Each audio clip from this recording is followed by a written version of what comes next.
en condiciones, doctorarme en condiciones, que fue lo suficientemente amable de llevarme a su laboratorio y enseñarme el mismo montaje que yo tenía con un aparato del 19, él lo tenía hecho con un láser de los años 70, pero era un láser. Cuando él me puso el láser en marcha, yo vi exactamente lo que tenía que salir, o lo que decía el libro. Y el hombre me explicó que yo no lo veía porque el cacharro tenía una amplitud y una serie de cosas, me soltó una serie de palabrotas técnicas que yo como estudiante pues me quedé mirándolo tranquilamente diciendo, lleva usted toda la razón y yo sé que ahora me van a poner el aprobado aquí y no me gusta preguntar nada más. Y efectivamente me libré de todas las preguntas hábiles y por haber. Pero yo les aseguro que eso es lo que me evocó a mí, lo que yo iba a hacer desde ese momento. Dedicarme a intentar aclarar a los demás algo. Ser un experimentalista, que es lo que soy, que es lo que he sido durante toda mi docencia, ser un experimentalista, pero intentando aclarar las cosas. Yo he tenido la suerte de que mi hermano terminaba el bachillerato y yo llegaba de vacaciones a Málaga y él tenía unas prácticas de esas de física que en ese momento se pusieron de moda. Todos los colegios tenían que hacer prácticas. Y en el colegio todavía han sacado una serie de aparatos que estaban guardados que no conocía nadie. Y entonces mi hermano, pues, ni idea, hoy es investigador. Pero en ese momento no tenía ni idea de lo que estaba pasando. Entonces a mí me tocó trampearle la práctica perfectamente para que no tuviera problemas. Yo trampeé en la práctica, él me llevó a ver el aparato que estaba trabajando y yo sabía cómo había que trampearlo. Lo gracioso es que me presentó al que llevaba el museo, la colección aquella de materiales, y empezamos a hablar los dos y resulta que yo sabía más de los aparatos que había allí que él. Y entonces pues me ofrecieron quedarme a trabajar. Y el ofrecer quedarme a trabajar allí, yo no había terminado la carrera todavía. Entonces yo se lo dije tranquilamente que yo no terminaba. Bueno, pues termina la carrera. Me quedaban 6 exámenes nada más. Termina la carrera y ya tienes trabajo. Yo volví a Málaga a trabajar. Me podía haber ido a trabajar a bastantes sitios. Pero me fui a Málaga a trabajar porque yo me había enamorado de aquellos aparatos. Y he estado trabajando con esos aparatos 35 años. Esos aparatos yo me los conozco como respiran. Y esos aparatos son, se puede decir que son mis niños. Mi mujer muchas veces dice que quieres más a los aparatos que a tu hijo. Pero no es verdad, yo lo juro que no es verdad, pero vamos, pasa así. Yo tenía, entonces, con esto lo que les quiero decir es que yo tenía un cuerpo para montar un museo. O sea, yo tenía algo que yo sabía que a la gente le podía crear mucha curiosidad. Porque yo tenía unos aparatos allí que nadie podía conocer. Es más, mis compañeros entonces en el colegio, licenciados en química, licenciados en matemáticas, yo cada vez que les decía un aparato, que les enseñaba un aparato, ninguno tenía una idea de lo que era un aparato. Es más, el señor que daba física en aquel momento lo único que me decía, me juraba y pidió 1000 veces es que los tiraran. Porque aquellos aparatos lo único que tenían eran óxido, polvo y que no servían absolutamente para nada. Eso es la locura más grande que se puede hacer encima del mundo. Tirar algo que se sabe que sirve y tirar algo que se sabe que puede servir sobre todo a los que vienen detrás. Porque lo importante de crear el museo no somos nosotros que lo vamos a hacer. Lo importante es quiénes van a venir detrás de nosotros y quiénes van a gozar de ese museo, porque se goza en ese museo. Yo les puedo contar un montón de anécdotas de eso, pero más que eso, yo lo que quiero es animarlos y convencerlos de que un museo, teóricamente, cada uno de ustedes tiene en la cabeza el museo ya. Y cada uno de ustedes que están en esa batalla de decir queremos un museo, sabe qué museo quiere. Lo importante es llevarlo a la práctica, pero eso es lo más duro. Un museo, yo siempre he dicho que un museo tiene 3 cosas fundamentales. Tiene una cosa que se llama el alma del museo, tiene otra cosa que son los soportes del museo y tiene otra cosa que es el cuerpo del museo. Lo del cuerpo del museo es una cosa importante, sui generis, por una razón muy sencilla. Yo llamo cuerpo del museo a lo que el museo tiene, a esa vitrina que he logrado, qué meto dentro de la vitrina y cómo lo pongo. Entonces, cuando yo hablo de cuerpo del museo, ustedes pueden pensar cuerpo. Hablo de cuerpo en el sentido físico de cuerpo. Y entonces en el sentido físico de cuerpo no es lo mismo hablar de un Adonio, hablar de una Afrodita, que hablar de un Quasimodo o nombrar a una arpía. No es lo mismo. O sea, yo no metería nunca en un museo una arpía. Y entonces ese cuerpo del museo lo tenemos. Y ese cuerpo del museo, ustedes tienen aquí en Badajoz un cuerpo de museo que está dispuesto a entrar en vitrinas en cuanto lo pidan. Yo les digo mi experiencia. Yo acabo de terminar de montar una exposición que se llama, es un título larguísimo, Un paseo de 500 millones de años por la bahía de Málaga. Málaga está en una bahía. Y se me ocurrió, hablando con una paleontóloga que tenía unas excavaciones en una cueva de Neandertal, decirle, bueno, pues vamos a montar algo. Y viendo lo que ella tenía y viendo lo que yo tenía, pues entonces decidimos que esa iba a ser la exposición. Y hemos montado la exposición. En la exposición se pueden imaginar que desde 500 millones de años, pues al principio hay muchos fósiles, después de los fósiles hay un poco de evolución humana, de cómo es un cráneo, cómo es otro cráneo, y después hay utensilios humanos. Dentro de los utensilios, claro está, nos movemos en el Neandertal, pues lo único que se podían hacer eran reproducciones. Y teníamos reproducciones. Yo les puedo decir que inauguramos el día 7 de diciembre. El día 12 de enero no hay una sola reproducción en la exposición. Son todos originales. Cada vez que ha venido alguien a verlo, ha preguntado, ¿no tiene usted esto de verdad? Pues mire, no, porque tenemos una... ¿Usted está que mañana? Yo tenía una reproducción de un hacha neolítica. Hoy tengo 7 hachas auténticas. No teníamos ninguna azada. Hoy tengo una azada. Hay molinos de grano. Hay cubiletes para hacer los pigmentos de pintura. Los pigmentos los pongo yo con la colección de minerales. Yo pongo los minerales para que se vea la colección de... Los hendedores, o sea, los cuchillos neolíticos que utilizaban para cortar la caza, yo tenía una reproducción, de lo que era un bifaz. Hoy tengo 5 bifaces y hoy tengo 5 hendedores, uno de ellos para zurdos, que es una cosa rarísima. Raederas, todo. ¿Qué les digo con esto? Que la gente está dispuesta a dar. Hay una cantidad de personas que están dispuestas a prestar a alguien, al museo, porque sabe que eso va a servir para muchísima gente. Entonces ese cuerpo de museo se tiene siempre, porque siempre hay gente que está dispuesta a prestar y gente que está dispuesta a dar, se lo aseguro. Y ustedes seguro que tienen más de un conocido y más de 2 que estaría dispuesto en un momento determinado a decir, yo deposito en el museo esto para que pueda exhibirse y para que se pueda utilizar para docencia, y se utiliza. Ustedes lo mismo conocen médicos que se jubilan. Los médicos que se jubilan, si son antiguos, todos los médicos antiguos tienen un aparato de rayos X. Seguro que hay más de un aparato de rayos X que hoy día ya no se sabe dónde meterlo. Porque hoy día está prohibido tener aparatos de rayos X en las consultas, no se pueden tener por las radiaciones ionizantes que se sabe que funcionan. Esos aparatos de rayos X pueden estar en un museo desconectados. No se conecten nunca porque hay unos problemas muy graves. Y entonces desconectados tienen el material de medicina, cirujanos, dentistas, otras profesiones que hay, ginecólogos. Hay material de medicina que ya no se va a reciclar. Cuando ese médico se retira y el hijo no es médico, ese material ya es obsoleto. Ese material obsoleto es el material de museo.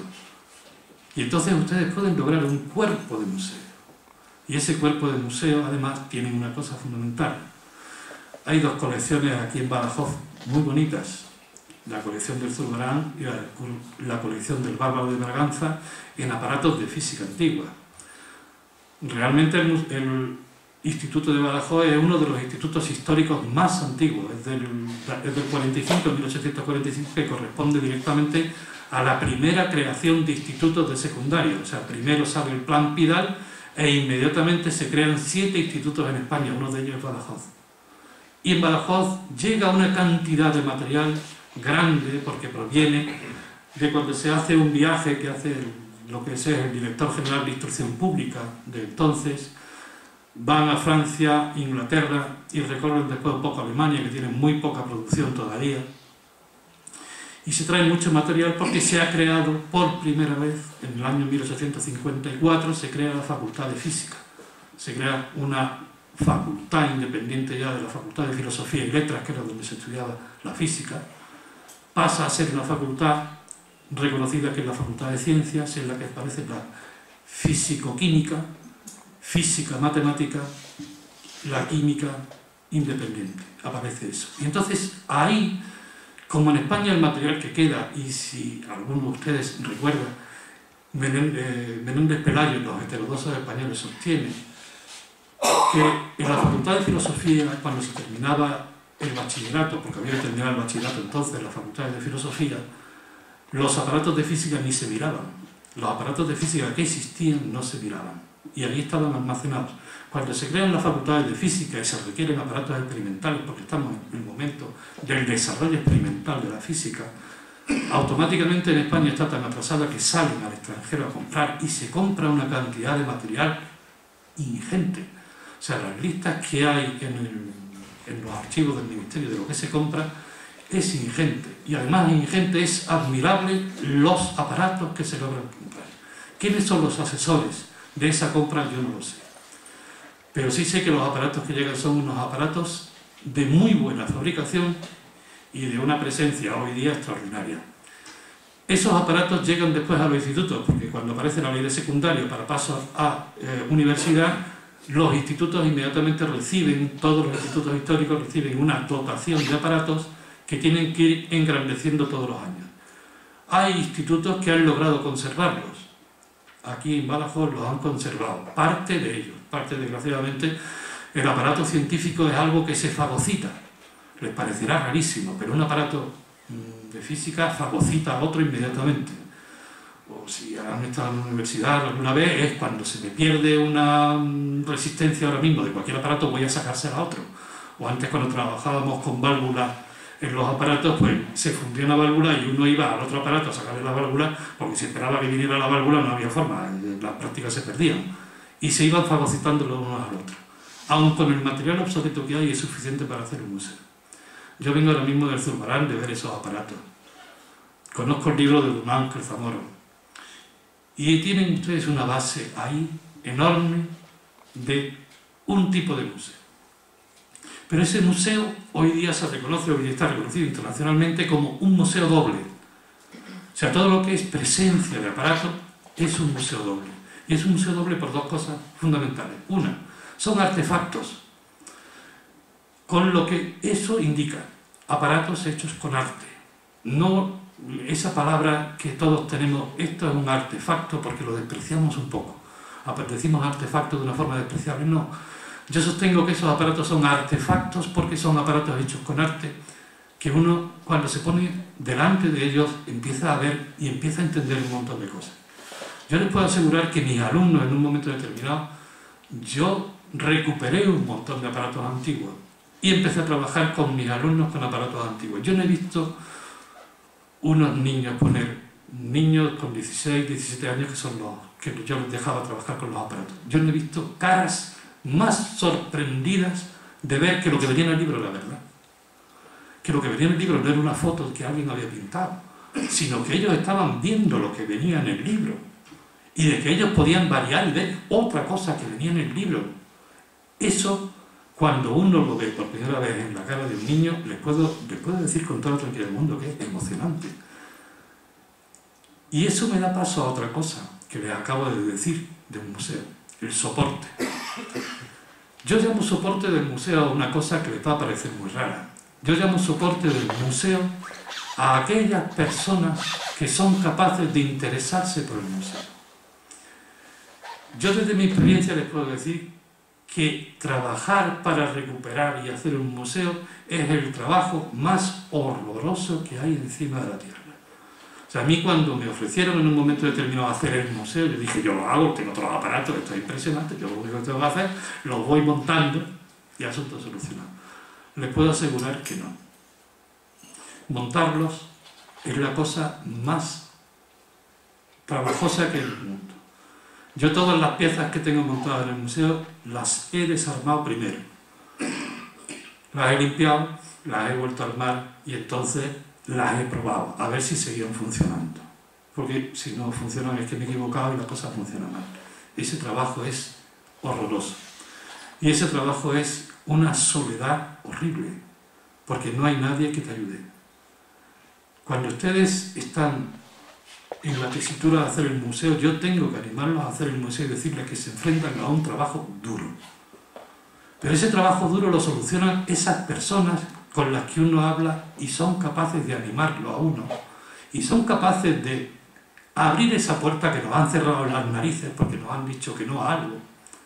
O son capaces de interesarse simplemente, de ir a hablar con alguien que te puede echar una mano, que puede decirte, que puede contarte. Eso es lo que yo llamo soporte del museo. Y el soporte del museo, si ustedes están en la intención de hacer un museo, son ustedes soportes los unos de los otros. Y tienen ustedes ya las dos cosas fundamentales del museo. El cuerpo. Y tienen un cuerpo muy fuerte. Y tienen un sostén. Tienen esos soportes. Los soportes se soportan ustedes los unos a los otros. Son capaces de animarse, son capaces de hablar y decir vamos a hacer.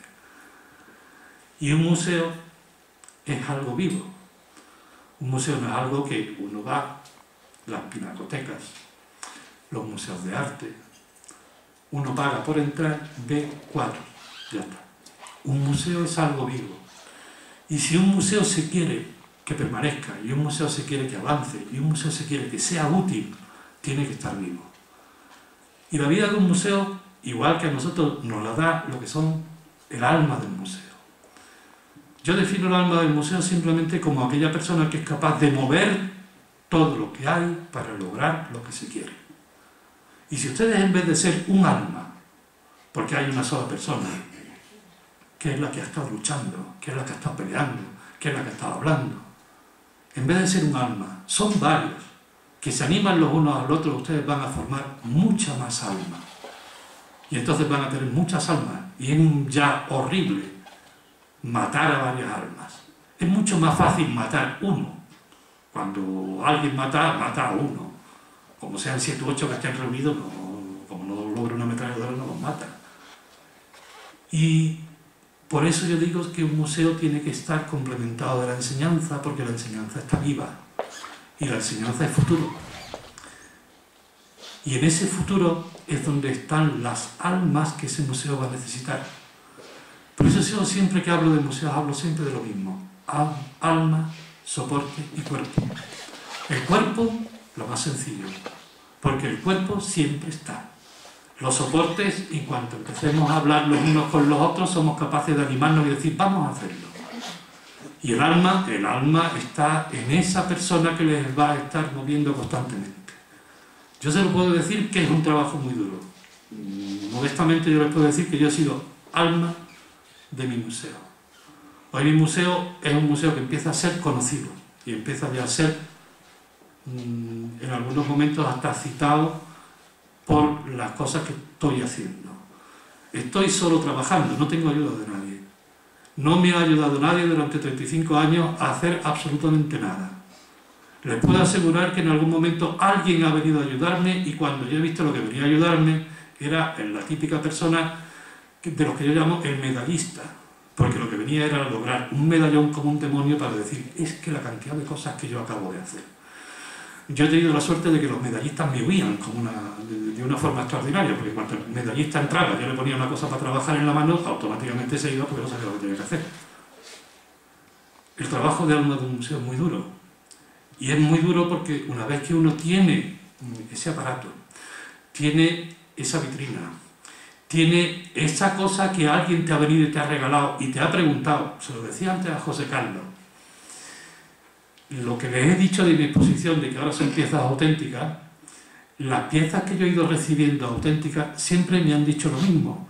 No le digo de dónde, pero tampoco digo usted quién se la ha dado. Juro y perjuro que jamás en mi vida se me va a ocurrir decir de dónde viene aquello, pues no tengo ni idea de dónde viene.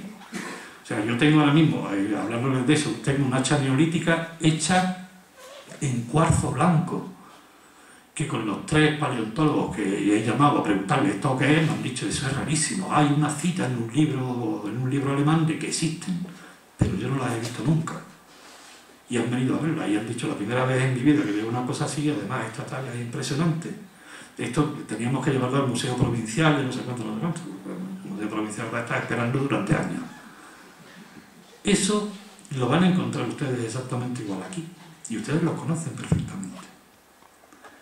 Pero el museo, a mí me gustaría que, yo les estoy hablando de un museo muy peculiar, es el mío, y para mí son mis niños, y mis niños son los más grandes que hay encima de la tierra. Un museo tiene que ser un museo didáctico, un museo tiene que ser un museo que no sea monotemático. O sea, un museo dedicado solo y exclusivamente, desgraciadamente, les hablo una pitacótica, solo cuadros. Inmediatamente uno se aburre de cuadros. Un museo tiene que estar abierto a muchísimas cosas. Un museo tiene que estar abierto. Si quieren hacer un museo científico, la ciencia no es única, la ciencia es múltiple. La ciencia es ciencia porque hay un hombre que la trabaja y es un hombre que puede ser capaz de levantar una teoría. Y las teorías todos sabemos que las teorías no se estudian. Las teorías un día alguien empieza a experimentar y un día empieza a ver hasta que de pronto hay una mente lúcida que dice esto es. O sea, los principios de Newton, todos sabemos los principios de Newton, y los principios de Newton son de Newton. Pues no, Newton fue la cabeza tan clara que en un momento determinado matematizó lo que los demás estaban diciendo. Yo estoy trabajando ahora mismo con un libro de filosofía que me está costando horrores, porque yo latín, desgraciadamente, sé poco. Y es un curso filosófico de 1630, unos cuantos años antes de nacer Newton, que ya habla de que los cuerpos caen empujados por algo y que de los cuerpos caen con una misma aceleración todos. O sea, allí está puesto por medio de silogismos. Y en cambio el silogismo pues parece que es una cosa rara. En 1630 ya está puesto en imprenta y escrito. O sea, lo interesante es que nosotros creemos la curiosidad en las personas. Y un museo también debería de ser ese descubrimiento. ¿Cómo se hizo? ¿Cómo llegamos hasta ahí? ¿Cómo la astronomía llega a lo que llega? ¿Por qué alguien mira al cielo un día? ¿Cómo Galileo puede mirar al cielo? ¿Por qué? O la cosa más simple. Todos hemos visto en nuestros libros, todos recordamos, si hay algún médico enseguida me va a rectificar. La primera radiografía que hay, todo el mundo sostiene en los libros, que es la mano de la mujer de Röntgen aguantando un papel sensible sobre un tubo de Crookes. Eso no es una radiografía. Eso es que el pobre Röntgen, que un día cuando entra en el laboratorio, en su laboratorio de la Universidad de Wulf, conecta el Ruhmkorff con el que está trabajando. En la oscuridad completa ve que un enorme vaso que tiene, es un vaso de 1 litro, que está hasta la mitad de platinocianuro de bario, se enciende. Y él no tiene encendido absolutamente nada. Y el platinocianuro está montado a 4 metros de donde él está trabajando. Y se queda, digamos, un poco sobrecogido de ver que yo he encendido aquí un carrete Ruhmkorff y un tubo de Crookes que no se ve absolutamente nada. En el tubo de Crookes que él está trabajando no se ve absolutamente nada. Todavía no ha saltado lo que es la materia radiante de la época. Y hay un tubo de platinocianuro que se enciende. Y entonces empieza a desarrollarse por ahí, empieza a tapar el tubo con el que está trabajando, desconecta las pilas, empieza a hacer una serie de pruebas y el platinocianuro se le sigue encendiendo. Cada vez que conecta aquello, el platinocianuro se enciende. Y entonces le dice a su mujer, tú aguanta los papeles y los tapas con los primeros papeles que tiene, papeles sensibles. Y la mujer aguanta los papeles sobre el tubo. Y cuando esos papeles los lleva a ver qué ha pasado, aparece la mano de la mujer y aparecen los anillos. Eso fue una casualidad. Y la ciencia se mueve por casualidades. La ciencia es una casualidad. Röntgen descubre los rayos X de forma casual totalmente. Y él los raya, los llama X, porque no sabe lo que es. Y lo deja tranquilamente, que ya vendrá alguien a decir lo que es. Hay otra experiencia que es exactamente lo mismo. J.J. Thomson está trabajando con un tubo de rayos canales intentando averiguar qué era el tubo, qué era aquello. Y había una experiencia propia, había una experiencia anterior que era trabajar con un imán. Y el imán estaba encima de la mesa. Y de pronto cuando enciende el tubo de rayos canales, los rayos, que todos los días eran paralelos y iban del ánodo al cátodo, ese día los rayos se desvían. Y el hombre se encuentra que su lámpara que ha encendido, que normalmente debería de dar 30 centímetros de longitud de rayo, pero recto, porque se trataba en línea recta, como demuestra otro tubo que hay por ahí, se curva. Y entonces empieza el gran problema. La suerte que tuvimos es que había la mente clara de un Thomson trabajando allí y de pronto empieza a pensar, esto es por algo, y empieza a averiguar qué está pasando y empieza a jugar con el imán. Y de pronto se da cuenta de que cada vez que pasa por el imán, por el tubo, los rayos siguen al imán. Y cambia el concepto. Y aparece el concepto de materia radiante, cambia directamente a que ellos son partículas. Porque las partículas son los únicos que son atraídos por los imanes. Porque los imanes, yo pongo un imán y atrae hierro. Luego, entonces aquí tiene que haber algo raro. Y empieza a estudiarse el electrón. Y de ahí todos conocemos lo que ha venido del electrón. Un museo también tiene que servir para eso. Un museo también tiene que enseñar que la ciencia es obra de casualidad, pero que esa casualidad tiene además otras cosas. Y entonces un museo tampoco tiene que ser de tal teoría, no. Un museo también puede ser, esto se descubrió de esta forma y fue avanzando de esta forma completamente distinta. Y dense cuenta qué cosa más bonita puede ser un museo. Los museos de los automóviles hoy día están dedicados simplemente a exhibir modelos de automóviles. Pero lo interesante sería, ¿por qué no podemos coger y decir, este fue un primer motor, un segundo motor, un tercer motor, y ver cómo este motor ha ido evolucionando poquito a poquito? Eso puede ser otra forma de museo. Y eso es un museo científico porque mueve ciencia. Y eso puede ser también un cuerpo de un museo. O sea, un museo científico no tiene por qué estar dedicado con esto. Lo que yo siempre digo es que no tiene que estar dedicado solo y exclusivamente a lo que hoy está de moda en los museos para los niños. Hands-on. Un niño tiene que tocar para aprender. Un niño puede tocar, pero un niño puede ser que no aprenda nada por lo que toca. Porque nosotros le decimos lo que va a pasar. Y automáticamente que le decimos lo que va a pasar, el niño repite. Intuitivamente simplemente repite, y repite, y repite, y repite.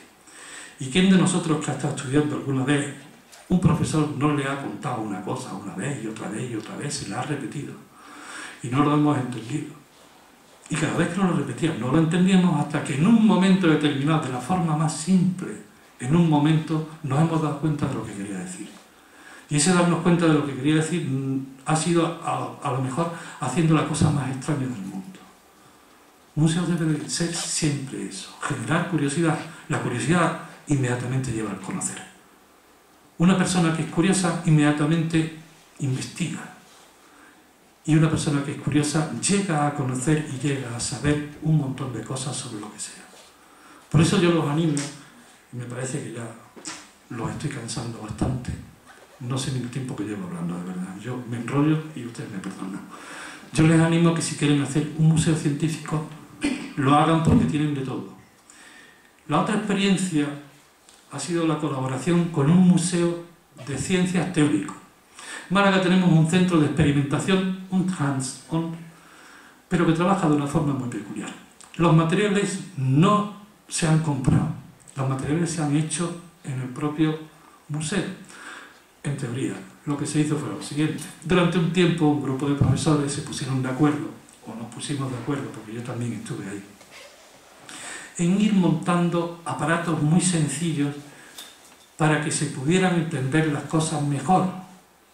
Sobre todo la física, que es el coco, que todo el alumno inmediatamente sufre en cuanto escucha física, parece que le da dolor de hígado. Se le pone una cara rara, no lo entiende nada, son muchas fórmulas y cosas por el estilo. Los físicos tenemos unos enemigos, y ustedes me perdonen que lo diga así, son los químicos. Físicos y químicos, no es que nos respetamos enormemente, yo respeto enormemente, pero yo siempre digo que un químico tiene un lenguaje y un físico tiene un lenguaje completamente distinto. Un químico, yo me quito el sombrero cuando empiezan a hacer cosas con tubos de ensayo, pero cuando se les pone una resistencia o se les pone un reostato en la mano, más vale salir corriendo porque pueden ocurrir cosas horribles. Entonces, normalmente la enseñanza de nuestro ilustre Ministerio de Ciencia y Tecnología, antiguamente, y las leyes españolas, la física dice que la enseñan los químicos, los físicos no. Los físicos pueden enseñar matemáticas, que son muy sabios en eso, pero para eso están los matemáticos. Pero en cambio los físicos, antes, yo tengo compañeros que son catedráticos de física, hay uno que se acaba de jubilar, estudió un año antes que yo en la Complutense también, y sacó la cátedra de física simplemente porque llevaba un carnet de identidad que decía químico.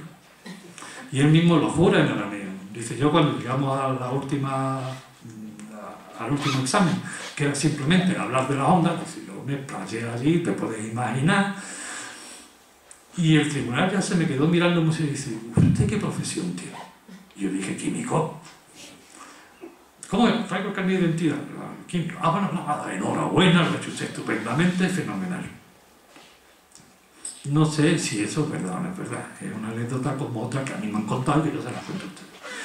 Pero de verdad, yo he notado en mis compañeros químicos, en el colegio tengo 3 compañeros químicos, y a los 3 yo les hubiera dado en la mano cada vez que me tocaban un aparato, con suavidad. Yo no les hubiera dado en la mano, yo les hubiera dado en otra cosa que ustedes se pueden imaginar más seria. Uno de ellos me rompió un aparato directamente, porque llegó, es que tú lo enchufas. Digo yo, sí, yo lo enchufo, hermano. Bueno, pues yo voy a probar, y lo enchufó. Un aparato que funcionaba a 80 voltios me lo metió en 220. Simplemente, lo único que obvió era que yo tenía un transformador como un demonio allí puesto para enchufarlo, pero él no, él llegó, pum, lo enchufó. Aquello pegó un bombazo y el aparato ha dejado de funcionar. Ahora, algún día, tendré que convertir otra vez los electroimanes que hay dentro en lo que se llama un tubo de Kinche. Un tubo de Kinche es un tubo para provocar interferencias en el sonido. Y tenía simplemente un timbre que funciona con 80 voltios nada más. Y después un tubo móvil como los trombones de no sé cómo se llama, pero de música entiendo muy poco. Trombón de vara. Y entonces tiene una barra que la va sacando, uno pega la oreja a otro lado y escucha perfectamente, que aquello de pronto deja de escucharse. Aquello me sirvió después para hacer una práctica de física, pero me lo destrozó. Y entonces hay que tener mucho cuidado también en qué manos se ponen las cosas. Se puede poner en muchas manos, pero siempre que esas manos tengan un poco de cuidado y sepan un poco cómo funciona. La práctica que inventé era una práctica de sonido. La práctica que inventé es que me fui a una ferretería y compré tráqueas de cable. Pero las tráqueas modernas, había una tráquea, las tráqueas normales vienen con tráqueas por dentro y por fuera, y hay otras, las que son las rojas que venden ahora, que la tráquea está solamente por fuera, pero por dentro es lisa. Si uno se compra una tráquea de 5 centímetros de diámetro, vienen en rollos, me parece que son de 50 metros, logra tener una diferencia entre hablar y escuchar. Y eso sirve perfectamente para que uno se dé cuenta de que el sonido se propaga a una cierta velocidad, que no se propaga a la velocidad de la luz. Porque hay muchos alumnos que piensan que el sonido también se propaga a la velocidad de la luz. Y hay muchos alumnos que tienen unas ideas sobre física que ustedes no se pueden imaginar, que en un museo se pueden aclarar y con experiencias que ellos se pueden aclarar, pero hay que luchar de una forma extraordinaria. Yo tengo en mi colegio un edificio, vamos a cumplir, este año cumplimos los 130 años, es un colegio antiguo. Son 11 metros entre el primer piso y el tercer piso. Y yo trampeo unas bolas de tenis y una de ellas la lleno de agua con una jeringa, con lo cual pesa más. Yo cuento lo bajo abajo, que me cronometren, cuánto tiempo tardan en caer las bolas. Y al final, pues, todas caen al mismo tiempo, con lo cual se verifica el principio de Newton, que es la experiencia de Newton. Perdón, la experiencia de Galileo, la más antigua experiencia que hay, la de Galileo. Bueno, pues después llega la batalla y después de demostrar con todos los números habidos y por haber que aquello funciona y que los cuerpos están todos al mismo tiempo, quitando el rozamiento porque es todo igual para los mismos y todas las demás teorías, siempre se me levanta alguno que dice, tú dirás lo que quieras, pero esta que pesa más cae antes. Y eso es algo que tienen de preidea metido siempre. El museo tiene que ser ese complemento. Y tiene que ser ese complemento porque inmediatamente es donde se van rompiendo las preideas que los niños se cuentan los unos a los otros y que los mayores muchas veces transmitimos. Porque la idea esa de ¿qué pesa más? O si ponemos en una balanza, o si colgamos de una balanza, yo siempre digo colgamos, y ahora les explicaré por qué. Si colgamos de una balanza 1 tonelada de pluma y 1 tonelada de plomo, la balanza permanece en equilibrio. La balanza no permanece en equilibrio. El principio de Arquímedes es clarísimo. O sea, la balanza se va a desequilibrar inmediatamente. Vamos a tener que colocar un peso sobre el hierro para que aguante la pluma, porque la pluma va a tirar del hierro. Cuando lo digo, la gente se me queda mirando y diciendo, ¿de qué estás hablando? Este tío está loco. Se lo hice a un profesor mío, desgraciadamente, tuve la discusión y uno respeta las canas. Pero yo en aquel momento pues no tenía canas. Ahora ya yo tengo que decir que lo hice muy mal. Lo reconozco. Pero en ese momento a mí me hirvió la sangre cuando dije, se desequilibra. El señor se me echó a reír y dice, Manolo, tú como siempre, diciendo tonterías. Tú siempre eras el que salía por petenera porque no pensaba lo que estaba diciendo.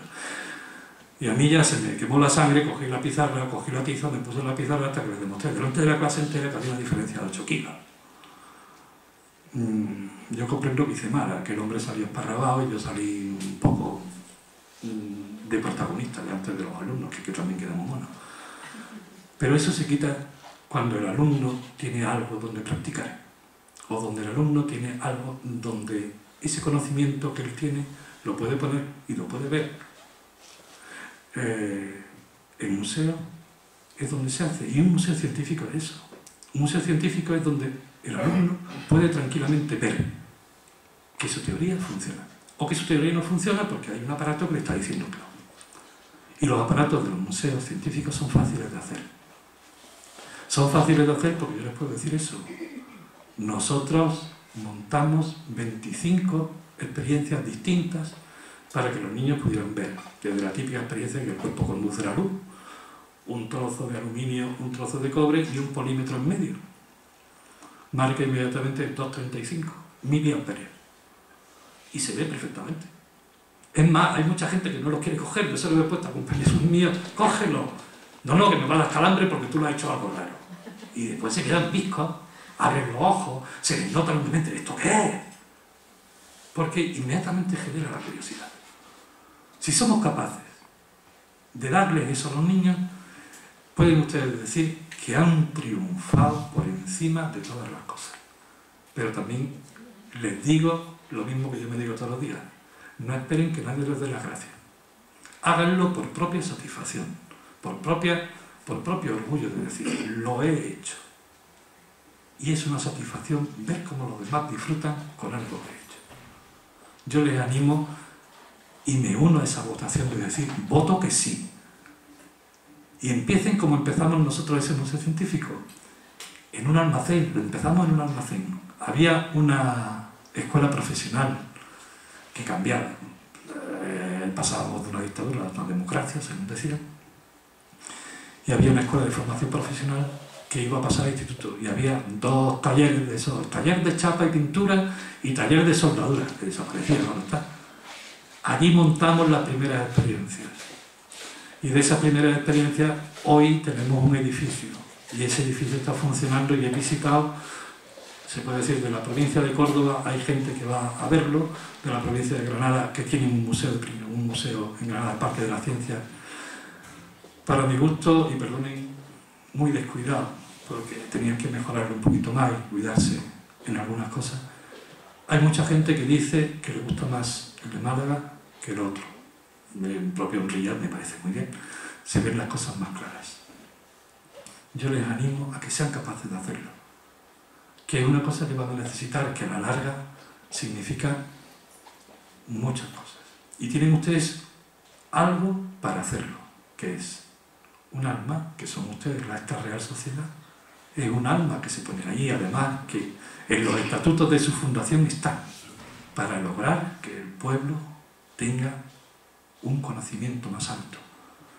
Tienen ustedes una universidad que es joven, que a ver si no hablan ustedes con gente de la universidad, es que la universidad no estaría dispuesta a perder parte de la colección de minerales, o esos minerales que ya no les sirven porque son muy feos. Venga esos minerales, venga esas rocas, venga esas piezas. Muchas gracias y anímense a hacerlo. Si quieren preguntar algo, aquí estoy. Esto que hay aquí puesto, yo es que había hecho 5 o 3 cosas de lo que era un PowerPoint de cómo es mi museo. Mi museo es una habitación que tiene 200 metros cuadrados y lo que tengo son todas las paredes cubiertas. Son todos los aparatos que había en el colegio. Hay muy pocas cosas que me hayan regalado nuevas. Lo más gracioso es que fuera del museo tengo aparatos de rayos X que me los han regalado. Tengo un aparato de rayos X de 1914. Había un médico muy antiguo en Málaga que su padre lo había comprado y es un Garfé Pellon. Garfé Pellon es los primeros fabricantes de rayos X franceses, que en el año 14 dejan de fabricar, dejan de vender porque la Primera Guerra Mundial necesita aparatos de rayos X y entonces dejan de vender. El último aparato de rayos X que se vende es este. Tiene como etiqueta 499, es el número de fabricación y está completo. El médico que lo tenía no sabía lo que tenía, era una joya lo que tenía allí, pero también tenía una bomba de relojería, porque cada vez que el hombre encendía aquello, y él me dijo que lo encendía poco. Era una bomba, era metido lo que es un contador, los cibers se disparaban de una forma extraordinaria, aquello eran unas alarmas tremendas. Está totalmente desconectado. Tengo tan desconectado que tengo todos los cables unidos con un tornillo para que no se sepa nadie dónde están los cables, porque el transformador que existe es el transformador que tengo, es el original, no tiene cambiado ninguna pieza. Y el hombre encima tenía una cosa horrorosa, el tubo de Collins de rayos X que lleva, lo que es el tubo, siempre los tubos llevan lo que es una refrigeración, una recuperación del carro. Y este tenía una refrigeración de agua, tiene una caperuza encima con un nivelito de agua que tenía que estar por obligación lleno. Y el hombre me decía, si está lleno no tiene problema, hasta que lo abrí, estaba vacío. Lo que estaba es sostenido por dos bloques de calcio, se había calcificado y tenía dentro un agua, que aquello sospecho que no sería ya ni agua ni nada. Y la caperuza de agua que tenía que rellenarse no la había rellenado nunca. De modo que aquello era una bomba hasta para él. De esas y cosas pues les puedo contar cosas. Yo lo que tengo es la pajarera. Ahí en ese rincón tenemos una boa de 7 metros de largo, que los niños dicen que eso es el gusano grande. Esto es tomada a la vista desde un punto totalmente contrario. Ahí hay aparatos, verán que hay aparatos que se ven tranquilamente. Y luego les tenía preparado una cosa ahí, pero en fin, diciendo que uno de los aparatos que tuve que recuperar lo tenían en el laboratorio de química para hacer disoluciones. El aparato es este. Esto es un aparato de sonido. Eso, aunque ustedes le vean una cosa tan extraña, es un aparato para demostrar que el sonido se propaga en el agua. Y es un aparato que, según las descripciones de los catálogos antiguos, lo único que tiene que hacer es rellenarse de agua y con un arco de violín darle tranquilamente ese ejercicio que todos hemos visto en las copas con el dedo hasta que empiezan a sonar. Con arco de violín, entonces se ve cómo las ondas empiezan a propagarse por el agua y entonces esos 4 brazos que tiene arriba son de ahí colgarían unos hilitos con unos péndulos en contacto con el cristal. Y una vez que aquello empezara a verse cómo se propagan las ondas, empezarían los péndulos a separarse y a caer. Y es un aparato de sonido y estaba puesto para un principio de Arquímedes y un fenómeno de disolución. Y entonces eso fue un aparato que tuve que rescatar. Todos los aparatos que yo tengo son aparatos rescatados. Lo que han visto antes en el soplante,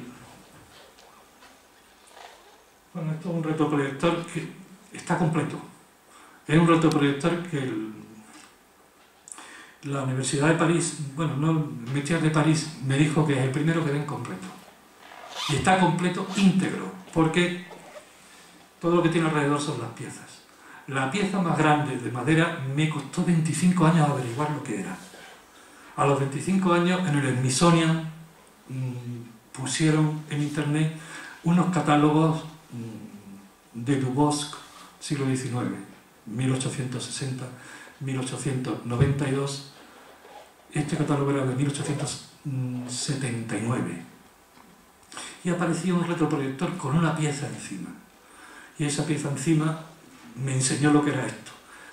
Ese aparato de madera se llama, en el catálogo, se llama aparato para proyectar la propagación de las ondas en una cubeta de mercurio. Y es un aparato que entra perfectamente en el retroproyector. El retroproyector tiene 2 rieles en las que van entrando las distintas piezas. La parte de arriba es un prisma de proyección total a 45 grados, que yo no he visto nunca un prisma tan grande para un proyector. Tengo 3 proyectores de estos. Hay uno que es este que está completo, y tengo otros dos que desgraciadamente, como todos los aparatos, pues alguien le ha quitado los prismas, porque le gustaban mucho los prismas a la gente le encantan los prismas, me lo han quitado. Y esto, bueno, ya vuelto al principio, ya les puedo decir tranquilamente, esto es el soplante. Ese soplante hay muy pocos ahora mismo en Europa, es un Ducretec del 19, normalmente yo lo tengo catalogado en 1881. Este aparato lo saqué de la escombrera. O sea, esto era una cosa que se iba a quemar tranquilamente porque eran escombros, se estaba remodelando una zona del colegio y esto estaba ya para tirarlo tranquilamente. Es un aparato que lo único que necesita, el mueble está perfecto, lo único que necesita es un arreglillo porque el fuelle de badana, la badana a la polilla le encanta. Es uno de los alimentos extraordinarios que hay, las señoras lo saben, los abrigos de piel hay que ponerle de todo, o lo que lleva lana hay que ponerle porque se lo comen. Pues la badana yo les puedo asegurar que sirve de colador, tiene muchos agujeros, entonces ahora mismo no funciona. Y me he dado cuenta que el secreto el secreto es donde están los tubos puestos encima, eso es el secreto. Tiene que haber algo estropeado porque cuando yo muevo el fuelle a mano no me suena bien. O sea, hay algo que no está claro porque yo debería de tocar las teclas para que sonara y suena todo, de modo que debe haber algo perdido en este. Y de lo de Arquímedes decía que el principio de Arquímedes... ¿Cómo se va? Pues dice que no. Esos son los cilindros de Arquímedes. O sea, Arquímedes, el principio de Arquímedes no se demuestra como nos han enseñado muchas veces a todos, que es con una piedra que se mete dentro del agua y hay que ponerle peso. No, no. El principio de Arquímedes se demuestra así. Son dos cilindros que entran uno dentro del otro y entonces primero se meten en el agua, después se llenan de agua, después se introducen el uno del otro y se ve que se desplaza el agua. Bueno, pues con esto también ven ustedes un poco de cosas más o menos de lo que yo tengo allí. Estos son verdaderos dinosaurios. Tengo una pieza del siglo XVIII, que es un telescopio de Gregory, que hoy día los historiadores de la ciencia ya sostienen que no se debe de llamar aparato del telescopio de Gregory, se debe de llamar telescopio de Zucchi, que es realmente el que primero escribe que ha mirado las estrellas por medio de un espejo elíptico, y por medio de un ocular ha visto las estrellas y ha visto las manchas solares. Y entonces es una historia que todavía está en investigación, porque los ingleses cuando cogen algo es una forma muy tremenda, porque tienen una fuerza extraordinaria de investigación. Y entonces digamos que los europeos, italianos y alemanes están peleando precisamente para que se devuelva el nombre a la persona que lo hizo. Y el telescopio de Gregory me ha dado muchísimos problemas, pero funciona también extraordinariamente. Y lo único que le falta es una parte del buscador. El buscador es simplemente dos aritos en bronce con un agujero de 1 milímetro y un agujero de 2,5 milímetros por el que se mira a lo que uno quiere buscar y ya lo tiene localizado con el telescopio. Pero en fin, eso sería otra historia, contarle cada uno de mis aparatos para ustedes sería un poco más. Anímense a hacer ese museo y cuenten conmigo para hacer ese museo también. Si ustedes se animan, yo me animo también a trabajar con ustedes. Muchas gracias.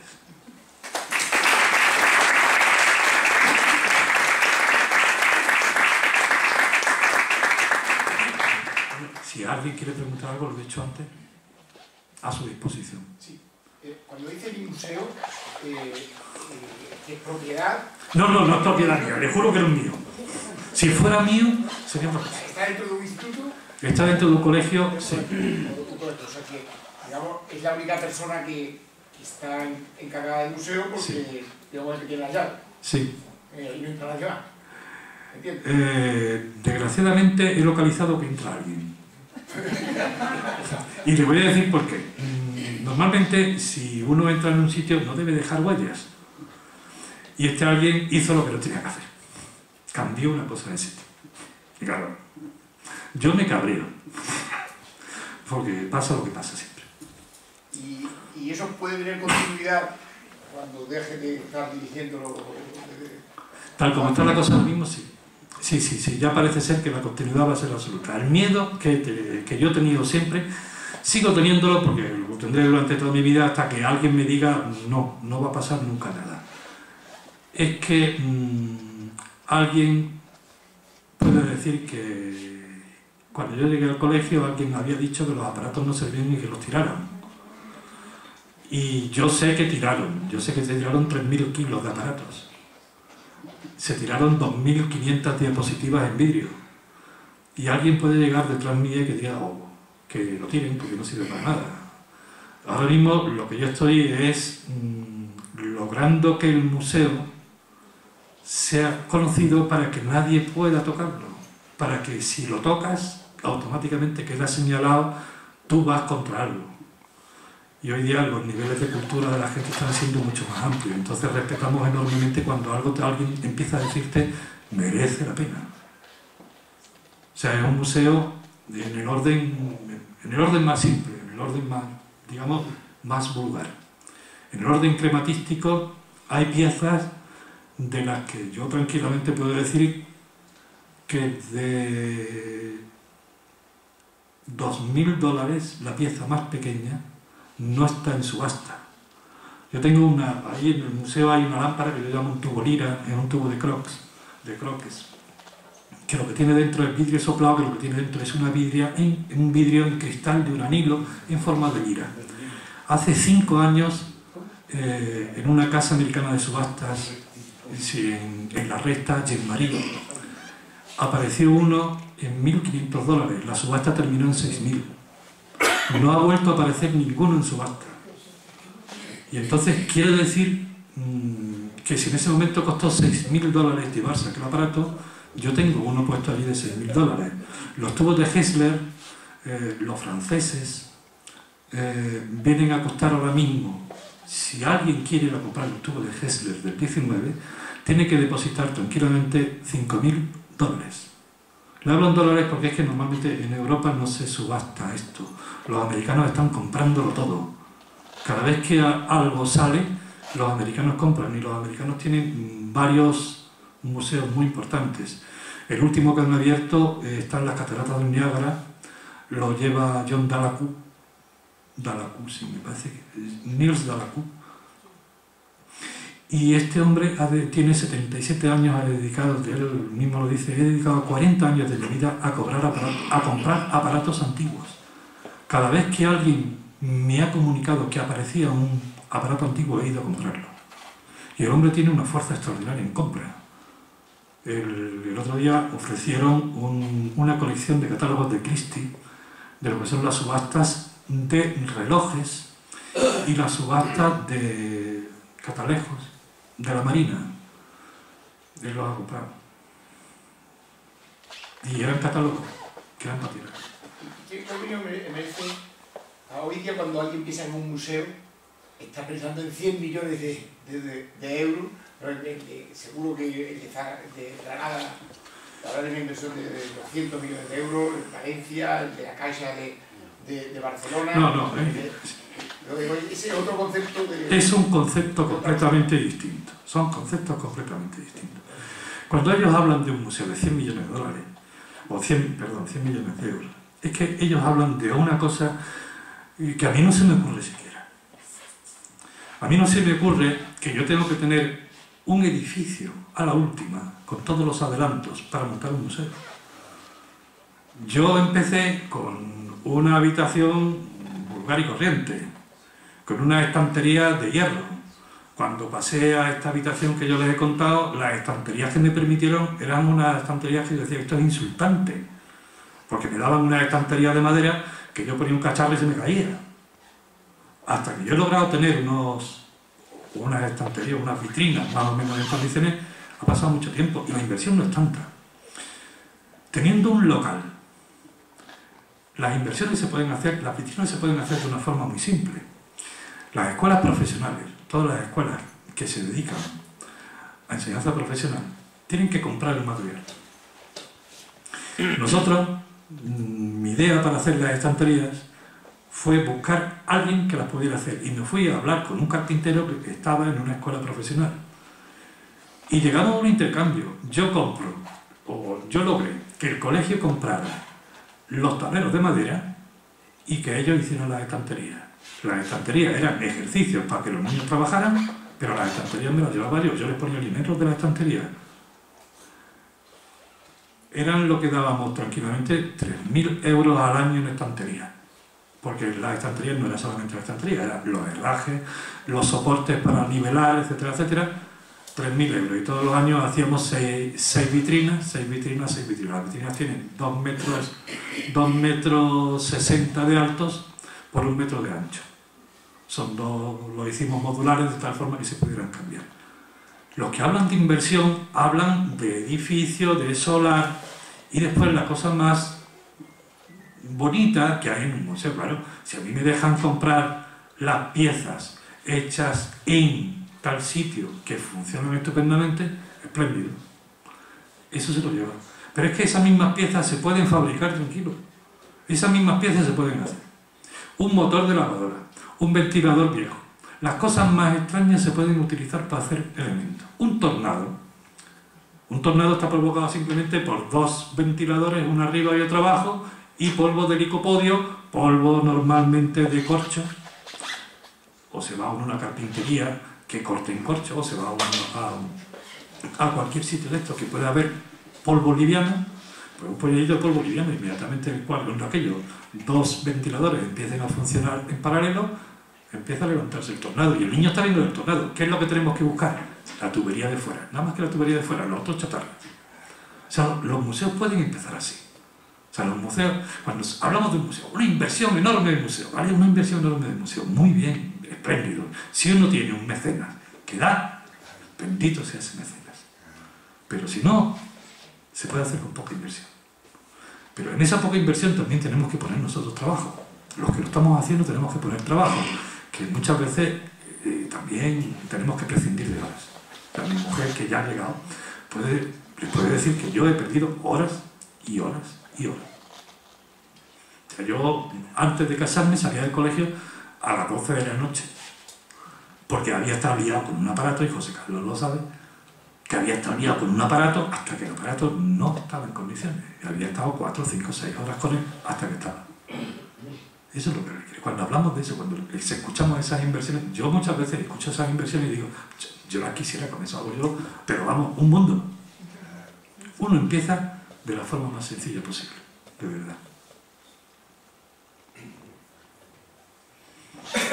Sí, yo quería hacer una pequeña aclaración y también insistir sobre ese mismo tema. La aclaración es que el presentador ha dicho que el señor ponente es el licenciado por la Universidad Autónoma la Complutense, de la Complutense, y doctor, no, doctor es por la Universidad de Extremadura, es de nuestra universidad. Sí, que esto es importante porque lo liga todavía mucho más a nuestra región, ¿no? Y por otra parte, al igual que él ha expuesto toda esta serie de cosas y ha comentado lo de el material que se tira y tal, yo creo que hay una cantidad, que también hemos venido comentando por el camino, hay una cantidad de personas que aquí estarían dispuestas en Extremadura a ceder material, pero de manera masiva. Lo hemos comentado antes este señor y yo, pues concretamente, por ejemplo, con el caso de libros. Y de hecho, la económica pues tiene una reserva de libros de un geólogo que era metrólogo, que murió, no me acuerdo el nombre, pero vamos. Antonio Pérez Garrido. Nunca me acuerdo el nombre de este hombre y mira que lo conocí. Bueno, pues tiene una partida de ellos especializados, ¿no? Bueno, pues igual que esto, pues podría haber más. A la doctora Liso, que se va a jubilar este año, le he oído decir que precisamente mineralogía, minerales y todas esas cosas, que son colecciones de ella y libros, que le preocupa el qué hacer con ellos porque no los quiere donar a otro lado. Bueno, mi mujer, por tratar de no soportarme, se planteó la idea de echarme de casa o cederme un piso chico que tenía para meter mis libros.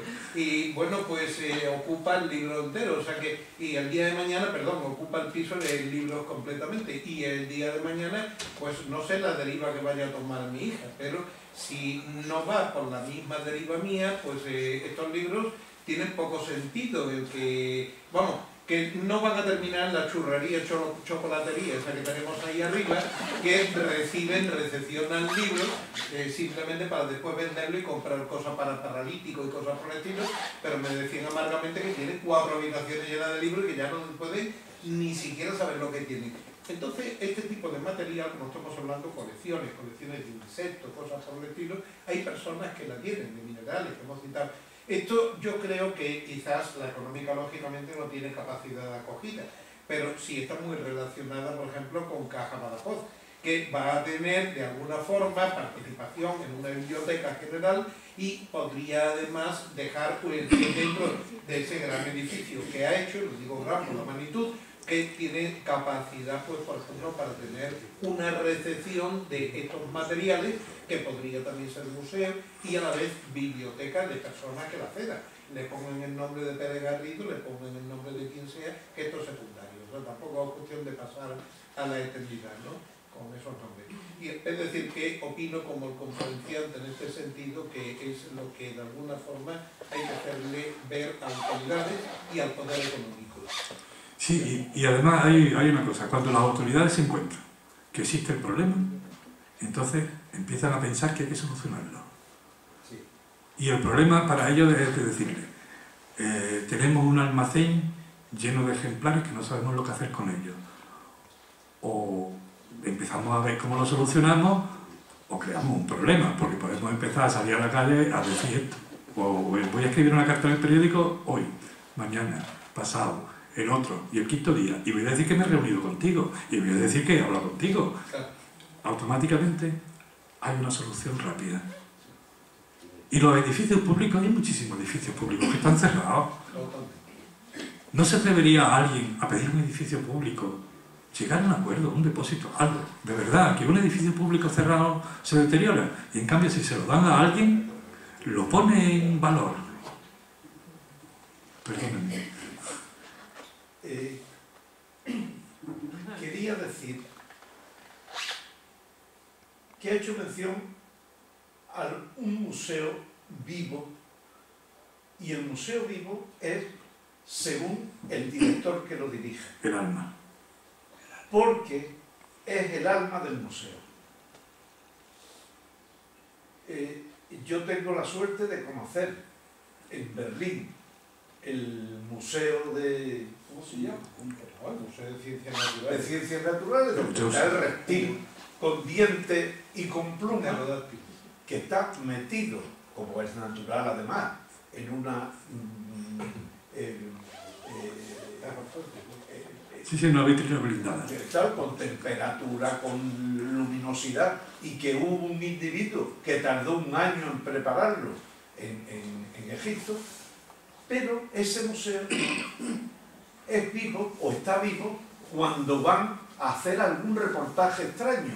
El resto del tiempo se ven allí una serie de cosas y no tiene la sensación de ser algo vivo y que se vive en la emoción del momento.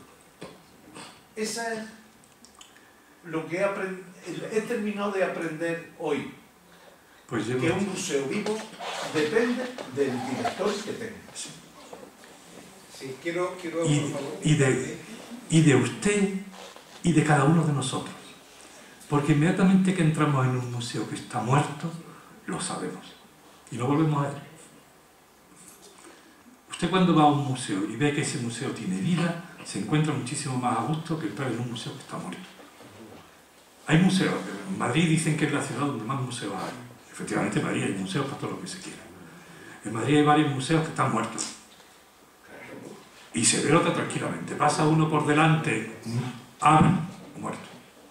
La presencia de la misma persona que le abre la puerta, la presencia de la misma persona, representa inmediatamente. Y eso lo hace, el director, lo que yo llamo el alma del museo, que es capaz de imbuir a cada uno de los que están en ese sitio, que son importantes. O sea, importante en el museo es desde la limpiadora que se dedica simple y exclusivamente al servicio de señoras o de caballeros, hasta el señor director que se pone una corbata y una florecita para recibir al excelentísimo señor que llega. Desde el último hasta el primero. Cuando el hombre que está al frente logra que el último se sienta importante, ese museo funciona cada vez. Sí, no, quería contar una anécdota que creo que merece la pena porque la vivimos los dos con precisamente en el Museo de Berlín estamos viendo, pues, había una barrera y después una vitrina con un tocho así de cristal, que aquello podía ser metacrilato todo lo que fuera. No, metacrilato no es. No lo sé, pero aquello era antibala, vamos, antimisiles. Bueno, pero que me iba a acercar y con la mano por aquí para verlo más de cerca y se me acerca uno de los vigilantes, me montó en alemán un zaperoco que yo no sé lo que me dijo, pero me montó una impresionante. Bueno, pues muy bien, vamos a acatar las normas y Santa Pascua, pero como íbamos enchufados, a continuación nos llamaron arriba de la dirección y nos dijeron esperar que dentro de 10 minutos se abre la caja fuerte y os vamos a enseñar el original, porque el de abajo resulta con la copia, o sea que tantas medidas de seguridad y aquello resulta que era un fiasco, vamos. Eso pasa en la mitad de los museos. Lo que estamos viendo es una réplica. En la mitad de los museos todo lo que estamos viendo son réplicas, lo demás está en la trastienda. Que también es una verdadera pena, de verdad, pero es que bueno, hay cosas que... comprensible. Sí, no, es comprensible, hay cosas que, en fin, pero es una pena. ¿Y qué afluencia de visitantes tiene el museo este de ustedes de Málaga, aparte del colegio de los alumnos del colegio? Pues mire usted, yo ahora mismo estoy el año pasado estábamos en los 475, porque las visitas en el museo son concertadas, tienen que concertarse las visitas por teléfono conmigo. Si no, no. De modo que si usted quiere ir, el primer año tuvimos, me parece que fueron 5 que yo llevé. Al siguiente año 10 o 12 que yo llevé. Y yo he ido llevando. Conforme ha ido sonando, también hay otra cosa graciosa, y perdónenme que se lo cuente. El otro centro de experimentación llegó un momento en que ya por los tiempos yo me tuve que dedicar a otra cosa y entonces los que entraron eran nuevos. No sabían lo que yo estaba haciendo porque yo estaba liado con el mío y que yo tenía que sacarlo como fuera. Porque íbamos al 125 aniversario y había que tener el museo presentable para el 125. Y un día yo llamé al Centro Principio de Málaga a decirle, mira, que tengo montado ya por fin todos los aparatos, veniros. ¿Veis conmigo? Veremos unas cosas. Estuve 3 meses esperando a que vinieran. Y a los 3 meses vinieron a verme. Quedamos a las 6:30, a mí me pareció muy raro la hora. Bueno, pues muy bien, a las 6:30, lo vamos a tener tiempo. Porque yo, en echarle una visita al museo, así por las buenas, yo he hecho 2 horas. Pues bueno, vale. Y me dice, he quedado con mi mujer a las 7, tengo que irme. Muy bien, pues no hay problema, pero vale. Nos metimos para adentro. La mujer llamó a las 7, a las 7:30, a las 8, a las 8:30 y a las 9. ¿Se divorció después? No, se divorció después, no. Tuvo que comprar una cosa porque después me lo contó. No sabes tú lo que he tenido que hacer. Y él me lo decía, dice, he venido por no hacer un feo. Porque aquí que podía haber.